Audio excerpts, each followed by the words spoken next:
Welcome to the Chronological One-Year Bible, October 7th.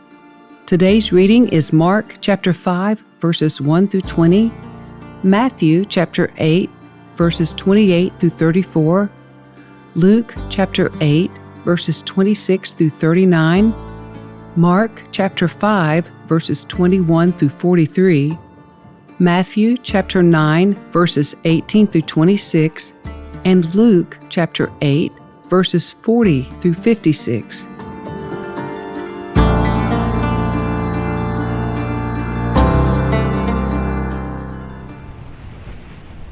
So they arrived at the other side of the lake, in the region of the Gerasenes.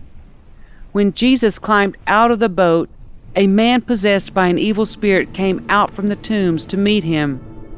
This man lived in the burial caves and could no longer be restrained, even with a chain. Whenever he was put into chains and shackles, as he often was, he snapped the chains from his wrist and smashed the shackles. No one was strong enough to subdue him. Day and night he wandered among the burial caves and in the hills, howling and cutting himself with sharp stones. When Jesus was still some distance away, the man saw him, ran to meet him, and bowed low before him. With a shriek, he screamed, "Why are you interfering with me, Jesus, Son of the Most High God? In the name of God, I beg you, don't torture me." For Jesus had already said to the spirit, "Come out of the man, you evil spirit." Then Jesus demanded, "What is your name?" And he replied, "My name is Legion, because there are many of us inside this man." Then the evil spirits begged him again and again not to send them to some distant place. There happened to be a large herd of pigs feeding on the hillside nearby. "Send us into those pigs," the spirits begged. "Let us enter them." So Jesus gave them permission. The evil spirits came out of the man and entered the pigs, and the entire herd of about 2,000 pigs plunged down the steep hillside into the lake and drowned in the water.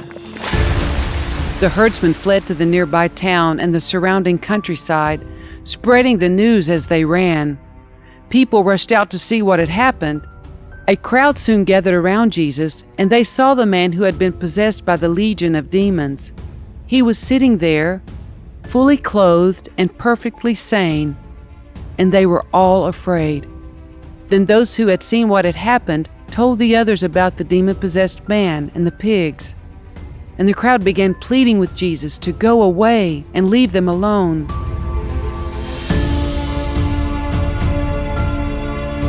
As Jesus was getting into the boat, the man who had been demon-possessed begged to go with him. But Jesus said, "No, go home to your family and tell them everything the Lord has done for you and how merciful He has been." So the man started off to visit the 10 towns of that region and began to proclaim the great things Jesus had done for him, and everyone was amazed at what he told them.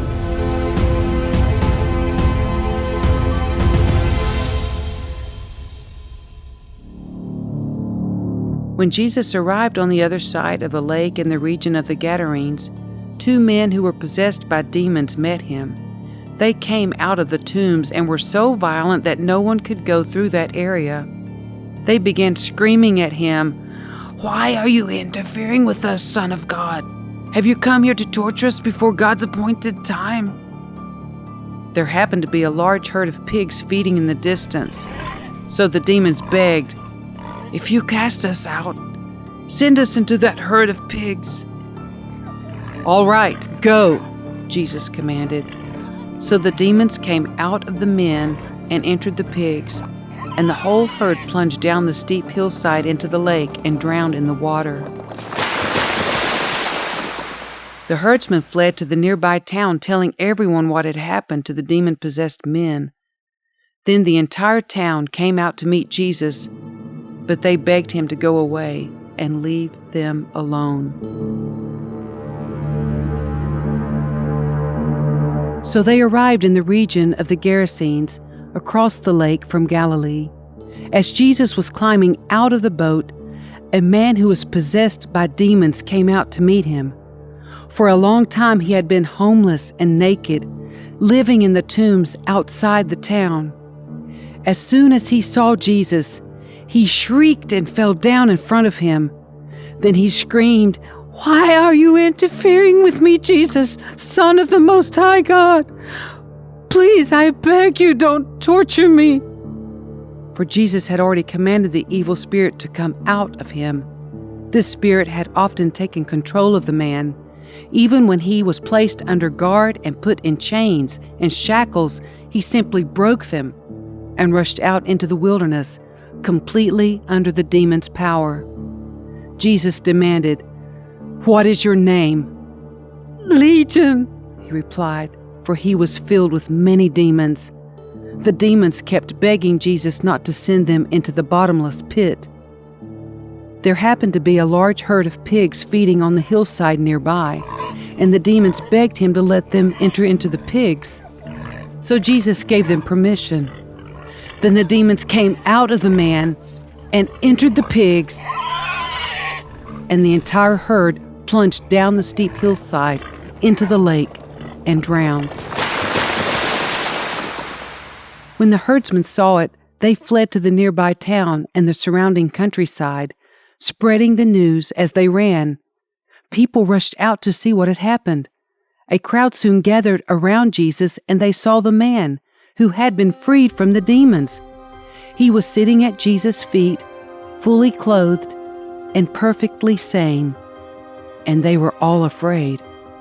Then those who had seen what happened told the others how the demon-possessed man had been healed, and all the people in the region of the Gerasenes begged Jesus to go away and leave them alone, for a great wave of fear swept over them. So Jesus returned to the boat and left, crossing back to the other side of the lake. The man who had been freed from the demons begged to go with him, but Jesus sent him home, saying, "No, go back to your family and tell them everything God has done for you." So he went all through the towns proclaiming the great things Jesus had done for him.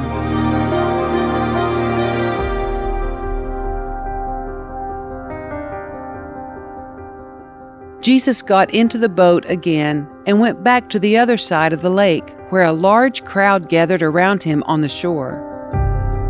Then a leader of the local synagogue, whose name was Jairus, arrived. When he saw Jesus, he fell at his feet, pleading fervently with him. "My little daughter is dying," he said. "Please come and lay your hands on her. Heal her so she can live." Jesus went with him, and all the people followed, crowding around him. A woman in the crowd had suffered for 12 years with constant bleeding. She had suffered a great deal from many doctors, and over the years she had spent everything she had to pay them. But she had gotten no better. In fact, she had gotten worse. She had heard about Jesus, so she came up behind him through the crowd and touched his robe, for she thought to herself, "If I can just touch his robe, I will be healed." Immediately the bleeding stopped, and she could feel in her body that she had been healed of her terrible condition. Jesus realized at once that healing power had gone out from him, so he turned around in the crowd and asked, "Who touched my robe?" His disciples said to him, "Look at this crowd pressing around you. How can you ask who touched me?" But he kept on looking around to see who had done it. Then the frightened woman, trembling at the realization of what had happened to her, came and fell to her knees in front of him and told him what she had done. And he said to her, "Daughter, your faith has made you well. Go in peace.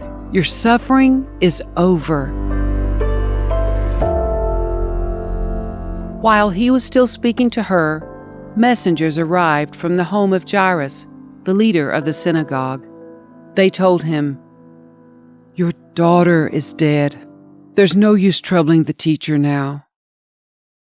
But Jesus overheard them and said to Jairus, "Don't be afraid, just have faith." Then Jesus stopped the crowd and wouldn't let anyone go in with him except Peter, James, and John, the brother of James. When they came to the home of the synagogue leader, Jesus saw much commotion and weeping and wailing. He went inside and asked, "Why all this commotion and weeping? The child isn't dead. She's only asleep." The crowd laughed at him, but he made them all leave, and he took the girl's father and mother and his 3 disciples into the room where the girl was lying. Holding her hand, he said to her, "Talitha koum," which means, "Little girl, get up."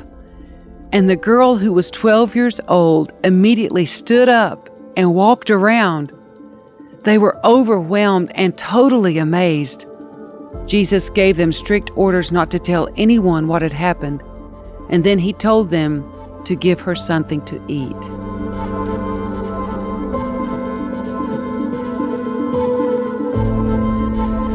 As Jesus was saying this, the leader of a synagogue came and knelt before him.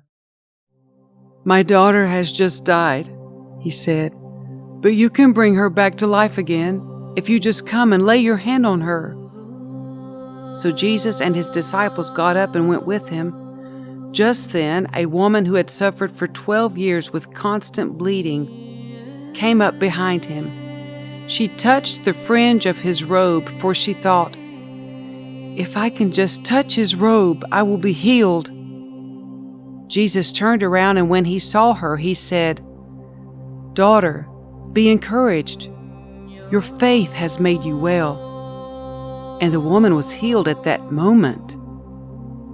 When Jesus arrived at the official's home, he saw the noisy crowd and heard the funeral music.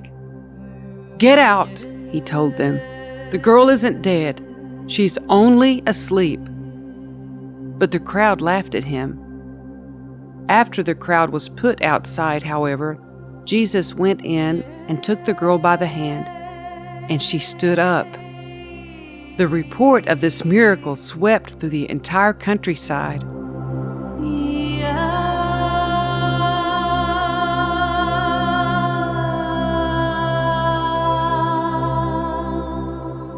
On the other side of the lake, the crowds welcomed Jesus because they had been waiting for him. Then a man named Jairus, a leader of the local synagogue, came and fell at Jesus' feet, pleading with him to come home with him. His only daughter, who was about 12 years old, was dying. As Jesus went with him, he was surrounded by the crowds. A woman in the crowd had suffered for 12 years with constant bleeding, and she could find no cure. Coming up behind Jesus, she touched the fringe of his robe. Immediately, the bleeding stopped. "Who touched me?" Jesus asked. Everyone denied it, and Peter said, "Master, this whole crowd is pressing up against you." But Jesus said, "Someone deliberately touched me, for I felt healing power go out from me." When the woman realized that she could not stay hidden, she began to tremble and fell to her knees in front of him. The whole crowd heard her explain why she had touched him and that she had been immediately healed. "Daughter," he said to her, "your faith has made you well. Go in peace." While he was still speaking to her, a messenger arrived from the home of Jairus, the leader of the synagogue. He told him, "Your daughter is dead. There's no use troubling the teacher now." But when Jesus heard what had happened, he said to Jairus, "Don't be afraid. Just have faith, and she will be healed." When they arrived at the house, Jesus wouldn't let anyone go in with him except Peter, John, James, and the little girl's father and mother. The house was filled with people weeping and wailing, but he said, "Stop the weeping. She isn't dead. She's only asleep." But the crowd laughed at him because they all knew she had died. Then Jesus took her by the hand and said in a loud voice, "My child, "Get up!" And at that moment her life returned, and she immediately stood up. Then Jesus told them to give her something to eat. Her parents were overwhelmed, but Jesus insisted that they not tell anyone what had happened.